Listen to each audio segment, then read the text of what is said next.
না সকালে পড়তে গিয়েছিলেন ওর কাছে এই 5টি পশু আর 5টি পাখির নাম লিখতে দিয়েছে। হ্যাঁ হ্যাঁ, উপরে পশু আর নিচে পাখি। আমি 5টি করে দাগ নাম্বার দিয়ে দিয়েছি, আপনি সুন্দর করে লিখুন এবার। হ্যাঁ, সবগুলো বড় হাতে লিখবেন, ঠিক আছে? লিখুন।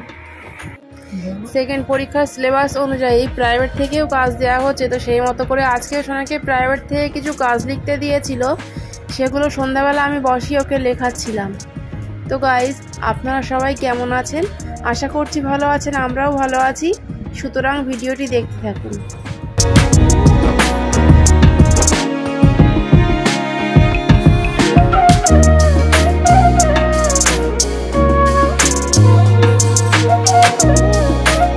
পাঁচটি পশু আর 5টি পাখির নাম পড়ুন, একটু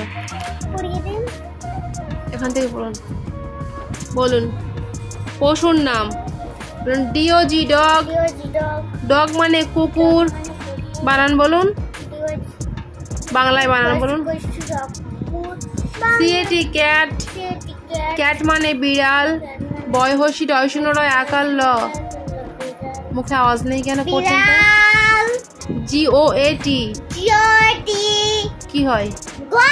গোট মানে ছয়াকার গয়াকালা ছাগল হয়। ছয়াকার গল ছাগল। COW cow. কাউ মানে ঠিক করে পড়তে কষ্ট হচ্ছে?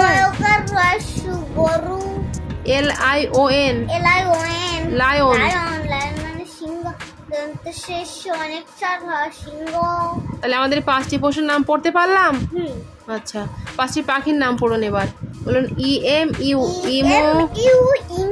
ইমু মানে ইমু পাখি। CROW করো। করো মানে কাক। কোকা। D এটা কি? OWL আউল। আউল মানে পেঁচা। তা আপনি যেরাম করে ও লিখেছেন, আমি তো ডি মনে করেছি। তাহলে আউল মানে পেঁচা। পয়চন্দ্রবিন্দু রেখার চয়াকার পেঁচা। ও হয় একদম গোল, আর আপনি লিখেছেন ডির মতো করে, তাই আমি বুঝতে পারি। এবার সুন্দর হয়েছে। DOVE ডাব। PARR ভালো করে পড়ুন। PARROT parrot. প্যারট মানে টিয়া পাখি। কয়াকার ক্ষয়হসি পাখি, টিয়া পাখি। ঠিক আছে, অন্য সাবজেক্টে কি কাজ দিয়েছে বার করুন দেখি। মানে অঙ্ক খাতায়, এই যে অঙ্ক খাতায় 51 থেকে 100 পর্যন্ত বাংলা সংখ্যা আর 51 থেকে 100 পর্যন্ত ইংরেজি নাম্বার লিখতে দিয়েছে। শুধু রানিং সংখ্যাগুলো লিখে যান, ঠিক আছে? বানান লিখতে হবে না। বকবে না, সংখ্যার বানান দেয়নি আজকে, শুধু সংখ্যা লিখতে দিয়েছে। লিখুন, হয়ে গেলে বলবেন আমাকে। বাবু হয়ে বসে লিখুন সুন্দর করে। এখানে সোনা মনে করেছিল যে সংখ্যা সহ বানানও লিখতে দিয়েছে, কিন্তু আজ ওর বানান লিখতে দেয়নি, তো সেটাই ওকে আমি বুঝিয়ে বলছিলাম। তো তারপরে সোনা আবার লিখতে শুরু করেছিল।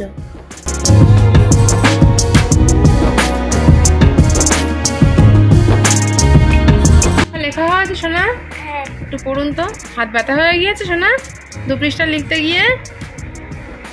আচ্ছা, একটু পড়ে নিন এবার। হ্যাঁ,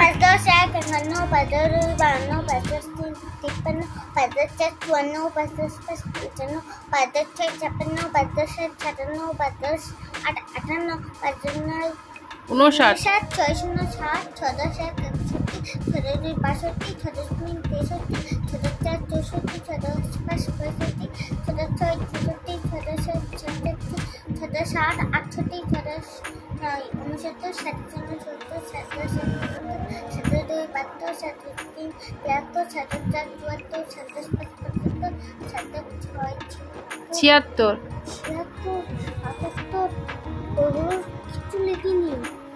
এই তো 7 10 74। এখানে 75 লিখে দেন। 74 7 10 75 7 10 6 ছয় 76, 7 10 9 79,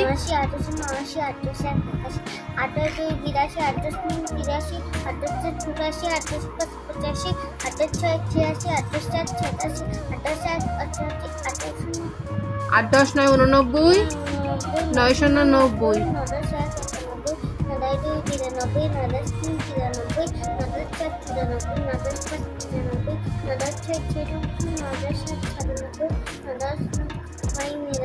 9 10 8 98 কোথায়?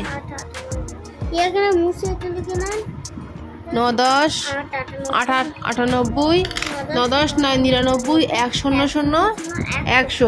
তাহলে আমরা পড়ি কেন? আমাদের পড়ার সময় বুঝতে পেরেছি আমাদের লিখতে যেয়ে ভুল হয়েছে। বন্ধ করছে কেন? এখনো পড়তে হবে তো।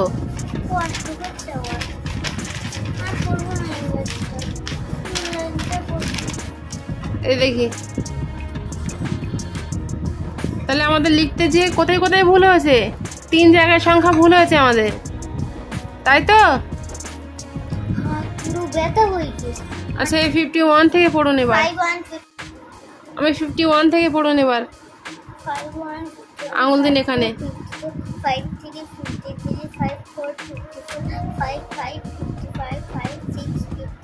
মুখে একটু আওয়াজ দিয়ে পড়ুন। 5 9 59,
10 100 না 100 100 কমপ্লিট। আচ্ছা, তাহলে আমাদের আজকে মতো প্রাইভেটের কাজও কমপ্লিট। ঠিক আছে শোনা? হারিয়া, তাহলে আমাদের লেখা হয়ে গেল। এবার একটু জিকে বইটা বার করুন তো শোনা, পড়তে হবে। চলে আসুন, উঠে আসুন। মনে হয় জিকে প্রশ্নগুলো একটু পড়ে নিন তো শোনা, অনেকদিন পড়া হয়নি। আবার বলুন, সরীসৃপ কাকে বলে? বলুন তো। যারা বুকের উপর দিয়ে হাঁটে তাদের সরীসৃপ বলে। তাও কিরকম করে দেখাচ্ছেন? আমি তো ভয় পেয়ে যাচ্ছি। ওরকম করতে নেই। তাহলে যারা বুকে ভর দিয়ে হাঁটে তাদেরকে সরীসৃপ বলা হয়, তাই তো? কোন সরীসৃপ রং পাল্টায় বলুন তো? গিরগিটি। ওখানে বসুন। তাহলে কোন সরীসৃপ রং পাল্টায়? গিরগিটি। কোন সাপ সবচেয়ে বিষধর? কেউটে। সাপ কি ধরে খায়? কোন সরীসৃপ অনেক দিন বাঁচে? কচ্ছপ। বানান বলুন তো। ছয় ছয় আকার। কোথায় লেখা আছে 6 6 আকার? ক 6 6 প কচ্ছপ। তো বন্ধুরা, অবশেষে এখানে খাতার কাজগুলো সোনাকে সবটাই লিখিয়ে কমপ্লিট করিয়ে নেওয়ার পরে জিকে বই থেকে কিছু প্রশ্নকে আমি পড়িয়ে নিয়েছিলাম যে কেমন মুখস্থ রয়েছে সেটা জানার জন্য। তারপরে ওকে আমি ছুটি দিয়ে দিয়েছিলাম। সুতরাং আজকের ব্লগ আমাদের এটুকুই। দেখা হচ্ছে আবারও এক নেক্সট ব্লগে। আজকের এই ভিডিওটি যদি আপনাদের ভালো লেগে থাকে তাহলে ভিডিওটিতে একটি লাইক দিয়ে আমাদের চ্যানেলটিকে অবশ্যই সাবস্ক্রাইব করবেন। Thank you.